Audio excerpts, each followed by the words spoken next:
So welcome na naman tayo no sa Rig 3D Guide. So hindi tayo nakapag-vlog nung ibang araw. So ito naman po yung natin, guide para sa November 3, 2023. So yung per guide last 2 natin 03, 93, 50, 58 at saka si 38 at saka sa double 00.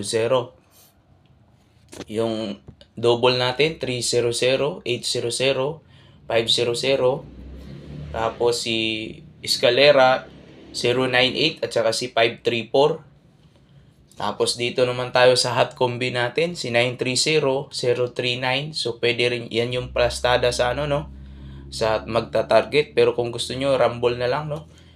So 508, 805, 639, 936. So yun po yung tatlo na yan, ang hot combination ngayon, no? May Steelman o 3D National.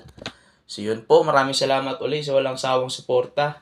Tapos i-shoutout natin si Mr. Shorewin, si Master Chito Vlog, at saka si Boss Doy, si Jidoy Vlog, at saka si Idol Joel. So yun po, at saka si Gilbert Vlog. So pwede kayong mag-subscribe sa kanila at manood sa mga vlog nila, no? May mga guide din po sila araw-araw. At saka kay Toron Kalikot TV, at saka kay Kasudlot TV na lagi sumusuporta. So yun po, maraming salamat uli. Pwede kayo mag-subscribe din sa kanila. Yun po, maraming salamat. Sana manalo tayo ngayon, no? Kasi sa STA lang tayo nanalo kahapon. Nilagay ko sa community si 534. So ito si 534, pwedeng lilipat sa no? Steel, sa 3D National. So yun lamang po. Sana manalo tayo ngayon.